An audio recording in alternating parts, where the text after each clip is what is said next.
They say education is the key to the future, but what if the key doesn't unlock freedom? What if it locks us in?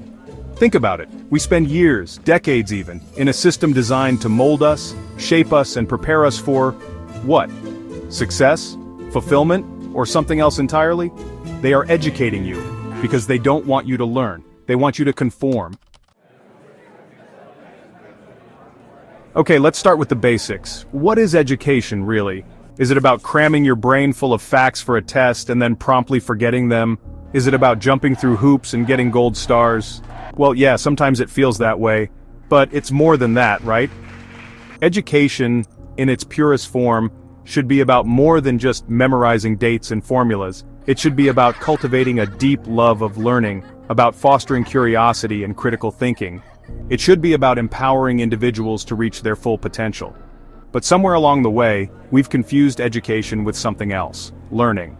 You see, education is what institutions provide: textbooks, lectures, exams. It's about grades and following the syllabus and meeting arbitrary benchmarks. It's about fitting into a system. Learning, on the other hand, is self-driven. It's about understanding the world, questioning it and making sense of it. It's about pushing boundaries and challenging assumptions. It's about embracing the unknown. And that's where the problem lies. The current system focuses so heavily on educating us, on control, on standardization, that it forgets to inspire real learning. Why? Because learning encourages independence, and independence, my friends, can disrupt the system. Let's rewind the clock a bit, shall we?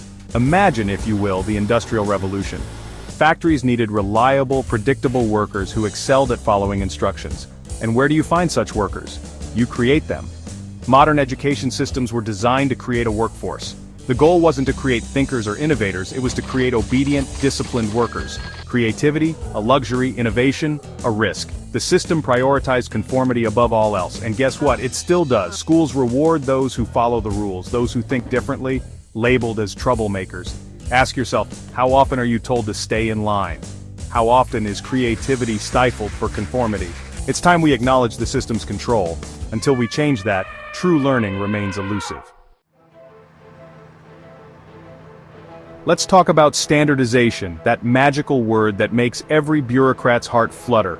See, in the world of education, standardization reigns supreme. It's the idea that everyone should learn the same way, at the same pace, regardless of their individual strengths, weaknesses, interests, or learning styles. It's like trying to fit square pegs into round holes and then getting frustrated when the pegs don't cooperate. And what's the tool of choice for this grand experiment in standardization? Why? Standardized testing, of course. Those multiple choice marvels that are supposed to be the ultimate measure of our intelligence, our potential, our very worth as human beings. But here's the thing about standardized tests: they don't measure understanding, they don't measure creativity or critical thinking or problem-solving skills. They measure one thing and one thing only: your ability to memorize facts and regurgitate them on command. And memorization, my friends, isn't learning, it's training. It's turning students into parrots, capable of repeating information but not necessarily understanding it or applying it in any meaningful way. A system like this doesn't nurture individuals, it manufactures them. It creates a homogeneous mass of students who are all expected to fit neatly into predetermined boxes. And those who don't fit, well, they're often left behind, labeled as failures, their unique talents and potential ignored. Chapter 4: Suppression of Critical Thinking. Now let's talk about something truly dangerous: the systematic suppression of critical thinking within our education systems. Why would they do such a thing, you ask? Well, the answer is as simple as it is unsettling: power. You see, critical thinkers are dangerous. They question authority. They challenge the status quo. They don't just accept things as they are. They dig deeper. They ask why. They demand better. And that, my friends, terrifies those in power. Think about it. A society full of critical thinkers is a society that's far more difficult to control. It's a society that demands transparency, accountability, and justice. It's a society that's willing to fight for what's right, even if it means challenging those in power. And that's the last thing those in power want. They want obedience, not dissent. They want conformity, not critical thinking. So, how do you create a population that's unlikely to question authority? You suppress their ability to think critically from a young age. You teach them to accept information passively, to memorize rather than analyze, to obey rather than question. Chapter 5. Knowledge as a tool of control. Let's talk about knowledge, shall we?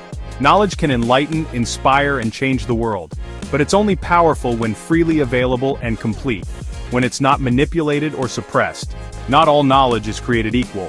Some knowledge empowers, challenges assumptions, and expands horizons. Other knowledge is curated to serve an agenda. This is knowledge as a tool of control. It keeps you complacent, prevents questions, and hides the bigger picture. When knowledge is controlled, it becomes a weapon to shape beliefs and maintain the status quo. Chapter 6. Focus on employability over empowerment. Let's be honest with ourselves for a moment, shall we? Modern education isn't about empowerment, it's about employability. It's about churning out graduates who are equipped with the skills and knowledge necessary to be productive members of the workforce, to fill those cubicles, to meet those deadlines, to keep the gears of the economy turning.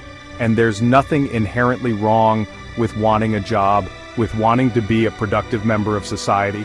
But when the sole focus of education becomes employability, something crucial is lost: the fostering of well-rounded, critically thinking, empowered individuals.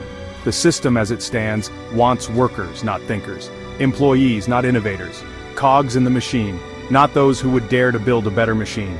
And by focusing so narrowly on employability, the system ensures one thing: dependence. It keeps you reliant on the system, on those who hold the keys to the job market, instead of empowering you to create your own path, to forge your own destiny. Chapter 7. Suppression of alternative models. Here's a thought that might just blow your mind: there are other ways to learn. I know it sounds crazy, right? But it's true. There are these radical ideas floating around out there. Things like experiential learning, holistic education, self-directed study, unschooling, approaches that prioritize curiosity, creativity, and critical thinking over rote memorization and standardized testing.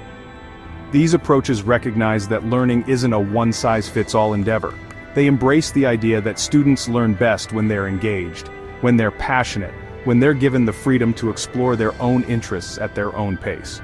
So, if these alternative models of education are so great, why aren't they more prevalent? Well, the answer is simple: control. True learning, the kind that empowers and inspires, is messy. It's unpredictable. It can't be easily quantified or standardized. It doesn't fit neatly into the existing power structures. And that, my friends, makes those in power very, very nervous. Chapter 8. The role of capitalism. And now for the elephant in the room: capitalism. Because let's not kid ourselves, education has become big business. Schools and universities are increasingly operating like corporations, more concerned with profits and bottom lines than with nurturing young minds. Student loans have become a way to trap young people in a cycle of debt, ensuring that they're too busy trying to stay afloat financially to ever question the system that put them in debt in the first place. Textbooks are ludicrously overpriced, standardized tests are a multi-billion-dollar industry, and the pursuit of higher education has become less about the pursuit of knowledge and more about the pursuit of a bigger paycheck. When education becomes a commodity, the focus inevitably shifts from nurturing minds to making money. It's no longer about empowering individuals to reach their full potential. It's about creating a workforce that's equipped to serve the needs of the market regardless of the cost to their souls.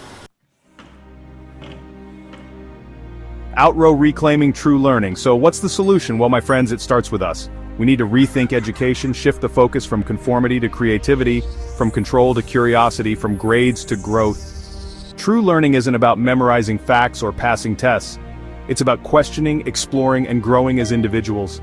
It's about embracing the unknown, challenging assumptions, and never settling for easy answers. It's about demanding more from our education system, from our leaders, and from ourselves.